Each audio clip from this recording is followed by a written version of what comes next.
tasa mo, dadagdagan ko. Masawang mo, mangkok daw, mangkok. May dagdag pa si Warren eh. Ano yun, ayos na yun. Sabi ang tapos kakain eh. Hindi lang mangkok. Yan po ang kanilang ano, master chef. Kumbaga sa barko, kawawa ang mga empleyado. Kundi dahil sa kanya, yan. Siya po ang master chef.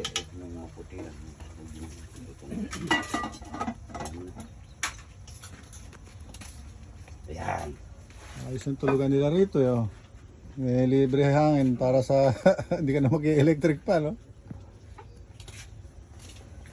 Kaya ang buhay dito, buhay magsasaka, buhay bukid.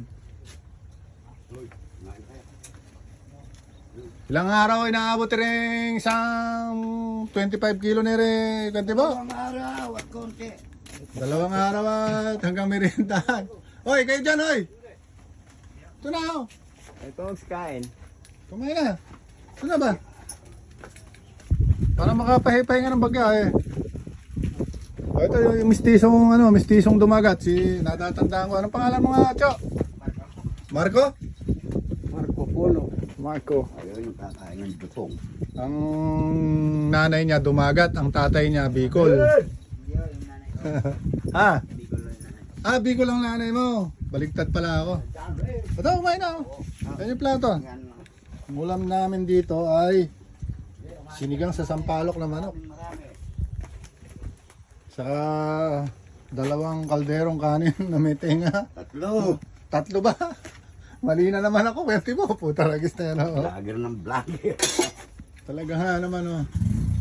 Mga kasama po namin sila dito na nag-aalaga ng pakwan.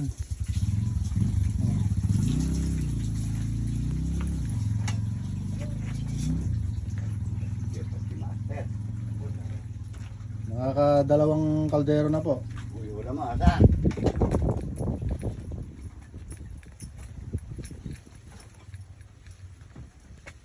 Saan nagpunta si Warren? Saan kumakain yun?